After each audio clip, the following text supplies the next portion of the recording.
भरतपुर के पीपला गांव में एक किसान ने गेहूं की खेती में नया प्रयोग किया है। इस प्रयोग ने गेहूं की बालियों की पैदावार 12 से 13 इंच लंबी हो रही है। आमतौर पर गेहूं की बालियां 4 इंच की होती है और लंबाई में 3 गुने का फर्क इस नए प्रयोग को अलग बना रही है। जब यह खबर गांव में के बाहर फैली तो अन्य किसानों को भरोसा नहीं हुआ। यहां तक कि किसानों ने अपने खेत की बालियां लाकर मिलान भी किया। आपको बता दें कि किसानों के बाद अब जिले के कृषि अधिकारी भी देखने आ चुके हैं। बीज के बारे में भी किसान उत्सुक हैं और अच्छी पैदावार के लिए बीज लगाने का मन बना चुके हैं। अब आप ये जानना चाहेंगे कि आखिर ये चमत्कारिक प्रयोग कैसे हुआ और इस प्रयोग को करने वाला आखिर कौन है। तो चलिए हम आपको अपने सहयोगी के पास लेकर चलते हैं, जिन्होंने पापला गांव के किसान दिनेश चंद तेंगोरिया से बातचीत की है। सुनिए उन्हीं की जुबानी। खास तौर पर किसान खेती के कार्य को छोड़कर अन्य विकल्प तलाश रहा है, लेकिन कुछ किसान ऐसे भी हैं जो कृषि में नए नए प्रयास कर रहे हैं और कम लागत में अधिक मुनाफा ले रहे हैं। राजस्थान के भरतपुर में एक किसान है जिसने गेहूं की फसल में नया प्रयास किया है और इजराइल से गेहूं का बीज मंगाया और कृषि कार्य कर रहा है। भरतपुर का जो किसान है वह मेरे साथ मौजूद है। आइए उनसे बात कर लेते हैं, उनके मन में कैसे विचार आया, कहां से उन्होंने ये जो बीज मंगाया है, कैसे मंगाया, किसके माध्यम से मंगाया और इसमें कितना मुनाफा है। सर क्या नाम है आपका, पहले तो ये बताएं। सर मेरा नाम दिनेश चंद तेंगुरिया है, गांव पीपला का रहने वाला हूं। दिनेश जी ये बताइए, आपने इजराइल की खेती कर रहे हैं गेहूं की। जी सर। ये बीज कैसे मंगाया आपने, किसके माध्यम से मंगाया? ये सर हमारे कज़न हैं, रिश्तेदार हैं जी।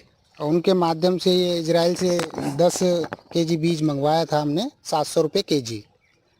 तो ये बीज की जो खासियत है वो इतनी अच्छी है कि अन्य किस्म के जो भी अपन बालियां देखते हैं गेहूं की, तो वो 4 इंची के करीब होती है जी। इसकी 1 फीट की है, 1 फीट से 13 इंची तक की बाली है इसकी, इजराइल वाले की। यानी कि उस मुनाफे से 3 गुना ज़्यादा मुनाफा।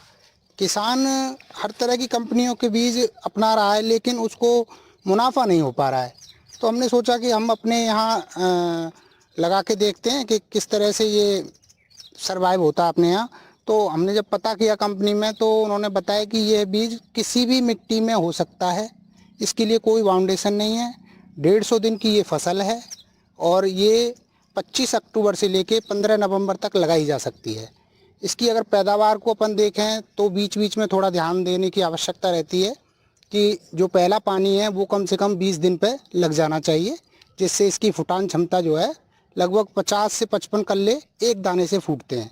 यदि अपन हाथ से लगाएं तो 1 एकड़ में ये 5 किलो बीज ही काफ़ी है, क्योंकि इसकी फुटान क्षमता बहुत ज़्यादा, ग्रीननेस बहुत अच्छी है और इसका जो खाने में जो स्वाद है वो सरबती गेहूँ की हिसाब से आता है और लगभग 1 एकड़ में ये 100 मन के करीब गेहूं आसानी से हो जाता है। अच्छा, आपने अपने जो आप बता रहे हैं, जो आपके परिचित हैं उनके माध्यम से आपने ये बीज मंगाया इजराइल से। जी। क्या कीमत में मंगाया था? ये सर 700 रुपये केजी मंगाया था हमने, 7,000 रुपये का 10 किलो, जो हमने 1 बीघा में यहाँ लगाया है। अच्छा, जैसे आपने 1 बीघा में मंगाया, इसकी पैदावार क्या होती है यहाँ? इसकी पैदावार लगभग 100 मन है 1 एकड़ में, यानी कि 40 क्विंटल। अच्छा, जैसे हम देखते हैं सामान्य जो हमारे यहाँ आमतौर पर जो खेती होती है गेहूं की, उसकी बाली की शायद लंबाई 4 से 5 इंच होती है और इसकी बाली की लंबाई कितनी होती है? इसकी बाली की लंबाई सर 11 से लेके 12-13 इंची तक चली जाती है और दाना भी इसका बड़ा बोल्ड है और जो चावल के माफिक लंबा दाना है, मोटा दाना है, जो इसकी वजह से क्या है इसका वजन भी बढ़ जाता है। तो हमारे माननीय मुख्यमंत्री जी का भी इसमें कहने का योगदान रहा है कि भाई किसानों की आय दोगुनी करनी है तो हमें कुछ अन्य तरीके भी अपनाने पड़ेंगे। तो मैंने भी एक छोटा सा प्रयास किया है। तो यहाँ देख करके फसल को हमारे कई कृषि अधिकारी भी आए हैं, तो वो भी देख करके चकित रह गए कि यार ये कोई बड़ी गजब फसल लगाई है आपने।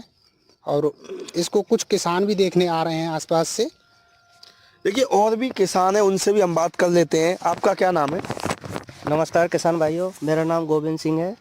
अच्छा गोविंद सिंह जी, ये बताइए, जैसे आप तो यहाँ रहते हैं, पूरा खेती का कार्य देखते हैं दिनेश जी का, जी। जो लोग आते हैं एक सामान्य तौर पर हम देखते हैं कि 4 से 5 इंची की बाली होती है, लेकिन ये 11, 10, 11, 12 इंची की होती है। तो लोगों का क्या रुख रहता है इसे देख? सर लोगों का ये रुख रहता है कि जो भी यहाँ पे आते हैं वो अपने साथ इस तरीके की बाली लेके आते हैं और उससे लगा लगा के देखते हैं कि यार हमारी नॉर्मली इतनी बड़ी बाल होती है और वो इस बाल को लगा के देखते हैं तो ये तो उससे 2-3 गुना कहीं बड़ी है।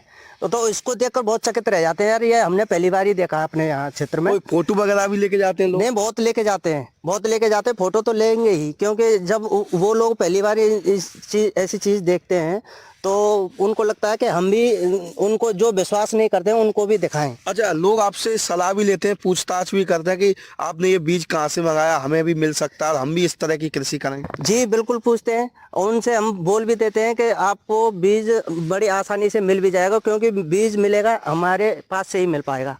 क्योंकि आप ज़्यादातर बाहर विदेश से नहीं मंगा सकते बीज, क्योंकि ये जो बीज है किसी जैसे तैसे आया है हमारे पास में। पिछली साल ही मंगाया था, लेकिन अब हमने इसको ग्रो किया, जैसे लगाया तो देखा, मैं भी चकित रह गया। देखिए, बिल्कुल ये किसान है और इन्होंने कृषि कार्य में एक नया प्रयास किया है। इन्होंने इजराइल से गेहूं मंगाया और अपने 1 बीघा ज़मीन में इन्होंने इजराइल के गेहूं की खेती की है। और जो भी आसपास के गांव के लोग हैं वो यहां देखने के लिए पहुंचते हैं और सामान्य खेतों की बाली ला कर के इजराइल के गेहूं की बाली से तुलना करते हैं और इन लोगों से इस गेहूं के बारे में जानकारी लेते हैं। और इन्होंने स्पष्ट कहा है कि यूरिया और डीएपी यूरिया जो होता है उसकी बजाय ये देसी खाद का ही प्रयोग करें, जिससे लोगों के स्वास्थ्य पर कोई प्रभाव ना पड़े। भरतपुर से एनडीटीवी के लिए ललितेश कुशवाहा की रिपोर्ट।